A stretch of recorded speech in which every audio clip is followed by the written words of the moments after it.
আসসালামু আলাইকুম, কেমন আছেন সবাই? আশা করি সবাই ভালো আছেন। তো আজ শুক্রবার সকালে রান্না করার জন্য রান্নাঘরে চলে আসলাম। তো আজকে দেশি মুরগি রান্না করব এবং করলা ভাজি করব, সাথে ভাত থাকবে।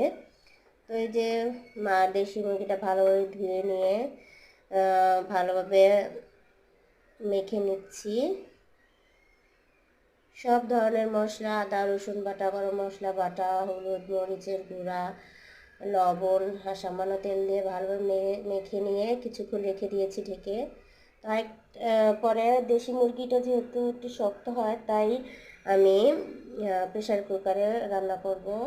তো এই প্রেশার কুকারে তেল গরম করে গোটা গরম মশলা দিয়ে পেঁয়াজ দিয়ে ভালো করে নেড়ে চেড়ে নিচ্ছি। এই তো নাড়াচাড়া দিয়ে ভালোভাবে পেঁয়াজটাকে ভেজে নেব লালচে হওয়ার আগ পর্যন্ত। তো এই তো হালকা লাল লাল হয়ে আসার পর মেখে রাখা মাংসগুলোকে ঢেলে দিলাম। তো ভালোভাবে নেড়ে চেড়ে নিচ্ছি, ভালোভাবে নেড়ে চেড়ে নিচ্ছি, ভালোভাবে নেড়ে চেড়ে কষিয়ে নিতে হবে। তো একটা কড়াইতে আমি তেল গরম করে তাতে পেঁয়াজ কুচি দিয়ে ভালোভাবে নেড়ে চেড়ে হালকা ভেজে নিব। এটাতে আমি করলা ভাজি করব। তো এই যে নেড়ে চেড়ে নিচ্ছি ভালোভাবে। এই মাংসটা কষানো হওয়ার পর তাতে পরিমাণ মতো পানি দিয়ে দিলাম। এই যে করলা ভাজির ভিতরে দেওয়ার জন্য একটু হলুদ গুঁড়ো দিলাম। একটু হালকা হলুদ গুঁড়ো দিলে কালারটা ভালো আসে, তাই দিলাম। এই তো ফাঁকে ফাঁকে আমি মাংসটা নেড়ে চেড়ে নিচ্ছি। এই তো আমি করলা ভাজিটাকেও ভালোভাবে নেড়ে চেড়ে নিচ্ছি।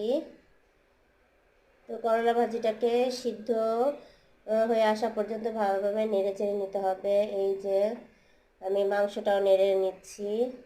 মাংসটা নাড়াচাড়ার ভিতরে এতটাই ধোয়া ছিল যে ভালোভাবে ভিডিও করা যাচ্ছিল না। তো কিছু কাঁচামরিচ দিয়ে দিলাম মাংসের ভিতরে। তো এই তো ভালোভাবে নেড়ে চেড়ে দিচ্ছি। দেখুন এতটাই ধোয়া উঠছে যে আমি ভিডিও করতে অসুবিধা হচ্ছে। এই তো আমার করলা ভাজিটাকে নেড়ে চেড়ে নিচ্ছে, আমার করলা ভাজি হয়ে গিয়েছে। এই তো অন্য একটা বাটিতে উঠিয়ে নিচ্ছি। এই তো প্রেশার কুকার থেকে মাংসগুলোকে একটা কড়াইতে ঢেলে নিয়েছি, ভালোভাবে নেড়ে চেড়ে নিচ্ছি। এই যে আরেকটা চুলা আমি ভাত বসিয়ে দিয়েছিলাম, ভালোভাবে নেড়ে চেড়ে ভাজা জিরার গুঁড়ো দিয়ে দিলাম ছড়িয়ে। এই তো আজকের রান্না আমার করলা ভাজি ও মুরগির মাংস ভুনা।